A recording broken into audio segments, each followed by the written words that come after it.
Nobody knows who this is. Nobody knows his name, his age, or where he's from. All anyone knows is he's dead, and it's been that way for more than 30 years. I just find it terribly sad that after 30 years, nobody recognizes him. From time to time, we dust it off, we take a look at it, we attempt to make contact with potential witnesses.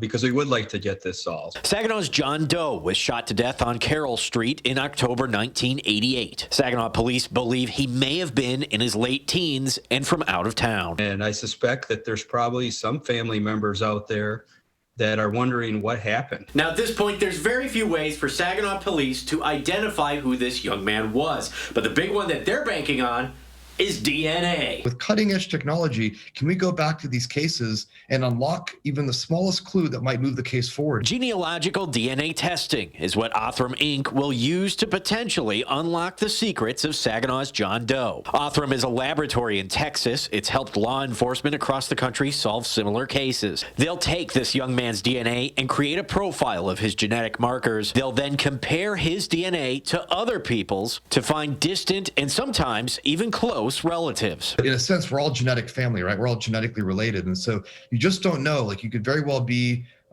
one of the few distant relatives to somebody that in aggregate, with many, many different distant relatives put together, could help kind of position this person that is not known onto a family tree. In that way, really anybody could help solve a crime. Othram has its own database of genealogical data, and it uses public databases where people upload results from services like 23andMe and Ancestry.com. The technology Othram uses can apply to most cases where DNA evidence is gathered. In the future, this shouldn't be something that you hear about on the news because it's like a lucky break in the case.